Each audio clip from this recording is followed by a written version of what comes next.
6 month का tenure लेकर के चले हैं और इसमें आपको 2-3 चीज तो दे देंगे कि जो पार्ट है आपके बॉडी का पार्ट है, रोग और रोग का समय, रोग की तीव्रता और 2 डिफरेंस भी लेकर के चलेंगे, रोग और व्याधि, क्योंकि दोनों सामान्य नहीं है। व्याधि का मतलब है दुर्घटना, कहीं से गिर गए, हाथ कट गया, पांव कट गया, इलाज तो हॉस्पिटल में ही होगा, लेकिन वो रोग नहीं है, वो व्याधि है। साथ में एक और विषय आता है महिलाओं के लिए, वो प्रसव। वो डिलीवरी के लिए हॉस्पिटल ही जाते हैं, अब घर में डिलीवरी संभव नहीं है। लगभग सभी लोग, मैं अभी इतना जरूर कह सकता हूँ, हिंदुस्तान इतना गरीब है लेकिन फिर भी कुछ लोग अपने जेब के पैसे से चले जाते हैं और कुछ लोग सरकार का जो अनुदान है वो मिल जाए इसलिए भी चले जाते हैं। तो ये सरकार के लिए अच्छा है कि डेथ रेट कम हो जाएगा और उस महिलाओं के लिए भी अच्छा है और उस बच्चे के लिए भी अच्छा है कि पोषक आहार के लिए कुछ पैसे मिल जाए। तो किसी न किसी रूप में हम अब कह सकते हैं 80 से 90% जो डिलीवरी है वो हॉस्पिटल में होता है, ये हम लोगों के लिए अच्छा हो। अब इसको तो रोग में ले ही नहीं सकते, लेकिन इसको भी कैसे देखेंगे, इसको भी समझना होगा। अब आ जाते हैं कि ये शरीर भी एक घर है, समझ रहे हैं ना, ये हमारा जो शरीर है ये एक प्रकार से घर है। तो शरीर जो घर है तो इसको हम लोग कैसे समझें? तो कहा गया है कि आहार अर्थात भोजन, निद्रा अर्थात सोना और ब्रह्मचर्य, ये 3 चीज शरीर को हमेशा सहारा देता है। अगर आपका आहार और विहार अच्छा है, मतलब जो इंटेक करते हैं वो आपका बढ़िया है, और फिर जो पास आउट करते हैं वो भी अच्छा है, तो आहार और विहार हो गया। सोने का समय और जगने का समय यदि अच्छा है, और ब्रह्मचर्य का पालन करना, ये सबके लिए नहीं कहा गया, लेकिन कहा जाता है कि ब्रह्मचर्य होने से शरीर वीर्यवान होता है अर्थात बलवान होता है। तो अधिक भोग विलास में रत न रहें, इसका ध्यान रखें। सृष्टि के नियम के लिए तो चलते ही हैं, और हम अपने मानसिक संतुष्टि के लिए ब्रह्मचर्य का पालन नहीं कर सकते। तो ऐसे में ब्रह्मचर्य शब्द का प्रयोग ज्यादा नहीं करेंगे, क्योंकि आयुर्वेद से ये शब्द आया है, तो वहां तो लिखा ही रहेगा और यही शरीर को ठीक रख। पहले आहार विहार हो गया, उसके बाद निद्रा हो गई। आप देखते होंगे कि अब तो एलोपैथ के भी डॉक्टर बोलते हैं कि पूरी नींद लें, नींद में कमी नहीं होना चाहिए। अच्छा, पहले के पूर्व जमाने में क्या था?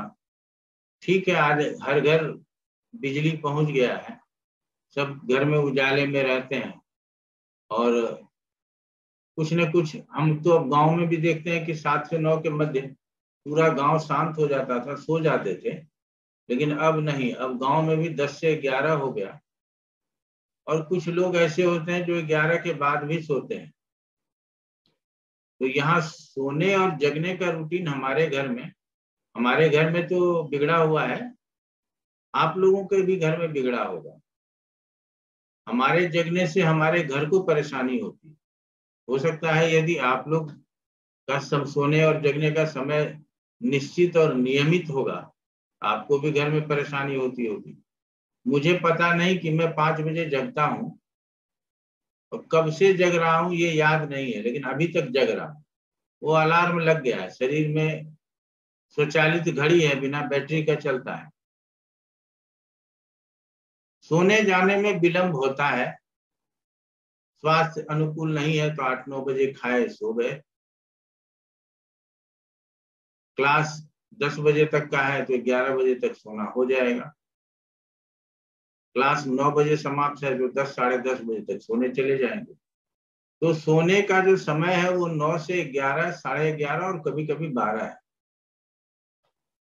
यहाँ तक मतलब समझ लीजिए कि 8 से 11-12, आज तो नहीं कहेंगे, आज तो कभी हो ही नहीं सकता, 9 से 12 तक चलता है। लेकिन जगते हैं बस उसी 5 बजे। तो ये 5 घंटे की ही निद्रा मान के चलिए, या 6 घंटे या 7 घंटे की, तो पर्याप्त हो जाता है।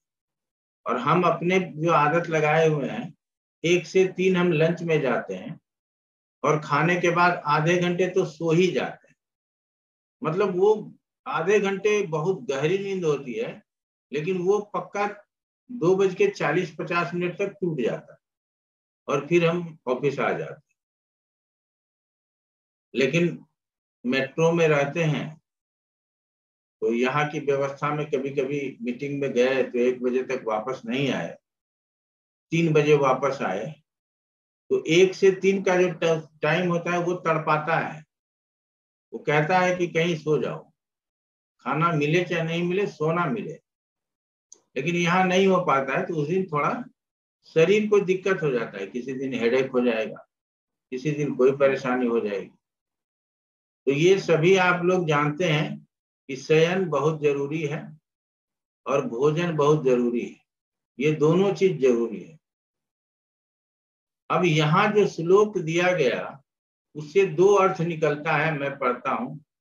आहार शयन ब्रह्मचर्ये युक्तया प्रायोजित शरीरम धारयते नित्यम आगारमिव धारण है। और इसी का अर्थ होता है कि शरीर को निरंतर ये जो 3 चीज है, निद्रा, भोजन और ब्रह्मचर्य, ये तीनों उसको सहायता करता है। तो कब आपको ब्रह्मचर्य का पालन करना चाहिए और कब नहीं करना चाहिए, इसको भी हम लोगों को मेडिकल में सीखना चाहिए। लेकिन शायद इस पे हमारा क्लास नहीं होगा। लेकिन ये समझ लीजिए कि आहार सबसे प्रमुख कारण है और निद्रा, ये 2 प्रमुख कारण है बीमारी को उत्पन्न होने। अब हमारे चरक लिखते हैं कि मन के बिना पीड़ित हुए कोई रोग नहीं हो सकता। तो पहले हमको क्या होता है कि हमारे सर में दर्द हो रहा है क्या, हम अपने आप से पूछते हैं, तो लगता है कि नहीं, शरीर में दर्द हो, सर में दर्द हो रहा है। तो अब आपको पता चल गया है कि कोई दर्द निवारक गोली खाएंगे तो ठीक हो जाए।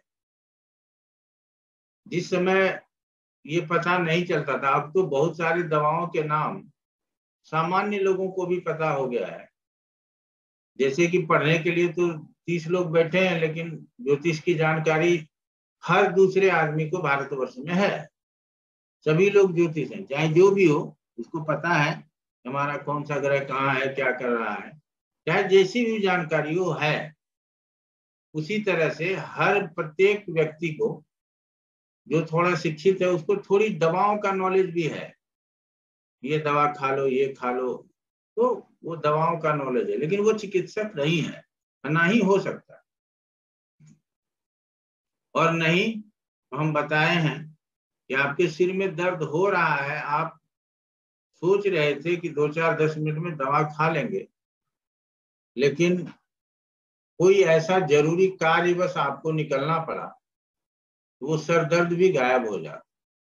इसका मतलब सर दर्द था नहीं, वो आपके मन का एक भ्रम था, या था भी तो किसी कारण से था, और जैसे ही आप उस कारण से दूर हुए तो वो ठीक हो गए। तो ऐसे में कहा गया है कि मन से रोग उत्पन्न होता है और मन से ही समाप्त हो जाता है।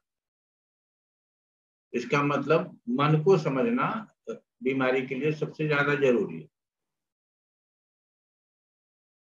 पुराने जमाने में हम लोग कहते थे कि हेरिडिटी से मतलब वंशानुगत रोग की बात जो है वो हमारे आयुर्वेद से ही निकल के आया, और आज एलोपैथ वाले भी कहते हैं कि वंशानुगत रोग है, होता है।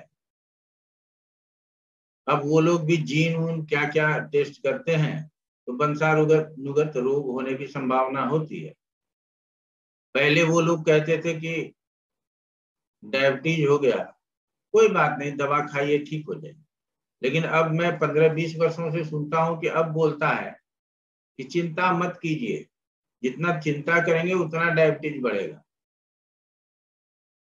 जबकि ये शरीर के फंक्शन के ऊपर डिपेंड करता है। तो पहले आयुर्वेद में प्रसन्न रहने का सलाह दिया जाता था ताकि आप रोग मुक्त रहें। अब एलोपैथ वाले भी कहते हैं कि आप प्रसन्न रहिए ताकि आप रोग मुक्त रह सके। हमारा ये नहीं कहना है कि आयुर्वेद बड़ा है या एलोपैथ बड़ा है, लेकिन दोनों यदि एक दूसरे का सहारा लेकर के चले तो संसार में रोगों की कमी भी होगी और साथ में जो बहुत बड़े बड़े रोग होते हैं उसके होने की संभावना भी कम होगी। कोरोना आया तो हाथ धोने के लिए सबने सीख लिया। अब घर में 4 साल का बच्चा भी है, वॉश बेसिन पे उसका हाइट नहीं पहुंच रहा है, फिर भी वो सोचती है कि हाथ धो लें, नहीं तो कोरोना आ जाएगा। और हमारे संस्कृति में ये है कि आप कहीं से भी आते हो, बाहर से आते हो, तो आप हाथ पांव धोते हो और बाहर के कपड़े को बदलते हो। पैंट शर्ट पहन के गए थे, कोट टाई लगा के गए थे, तो उतर के वो टंग जाएगा और आप डेली वियर धारण कर लेते, अर्थात आप इन्फेक्शन जो भी लेकर के आए थे उससे आप रिमूव हो चुके। लेकिन आज उसी चीज को बताया जाता है कि आप धुले कपड़े पहने, हाथ धोएं, पांव धोएं, ठीक है ना। पहले तो अगर हाथ पांव नहीं धोए तो घर में एंट्री नहीं मिलता था। हम लोग खेल कूद करके आते थे तो पहले हाथ पांव धो फिर घर आओ, लेकिन अब ऐसा माता पिता नहीं करते। तो हमारा कहना है कि अब नहीं करते हैं तो अब एक डर होगा, डर की वजह से करेंगे, करेंगे जरूर। तो आयुर्वेद में कुछ ऐसी जानकारी है जिससे रोगों का जड़ से निवारण संभव है, और एलोपैथ में ऐसी जानकारी है जहां जड़ से निवारण नहीं है, यदि उस धड़ को शरीर से अलग कर दिया जाए तो निवारण। जैसे आपके हाथ में कोई प्रॉब्लम हुआ और कैंसर हो गया, तो यहां से हाथ काट दो, अलग कर दो। यूटेरस में प्रॉब्लम है, कैंसर है, अलग कर दो। स्तन में कैंसर है, अलग कर दो। तो उस शारीरिक अंगों को अलग करके, गोल ब्लैडर में पथरी आ गई, गोल ब्लैडर काट के निकाल दो, तो जिसको वो निकाल करके और काट करके जिंदा रख सकते हैं, ये इलाज उनके पास है। बाकी का क्या है कि उसको दबा करके जिंदा रखा जाए। किसी को डायबिटीज है उसको कंट्रोल कर लेते हैं, ये वाला दवा खाएंगे तो कंट्रोल हो जाएगा। 10 दिन का वो डोज नहीं होता, वो सैकड़ों दिन खाना, जब तक जिएंगे तब तक खाना। और कभी वो ज्यादा हो जाता है और कभी कम हो जाता है, तो दवा का डोज भी आपका बढ़ता घटता रहता है। और हम जानते हैं कि अगर उसने परहेज नहीं किया तो बाद में वो इंसुलिन पे चला जाता है। और आयुर्वेद में जितना दवा बताया जाता है उतना ही परहेज बताया जाता है, और कहा जाता है कि दवा के साथ यदि परहेज करेंगे तो आपका बीमारी जड़ मूल से दूर हो जाए। तो ये थोड़ा बहुत फर्क है हमारे एलोपैथ में और आयुर्वेद में।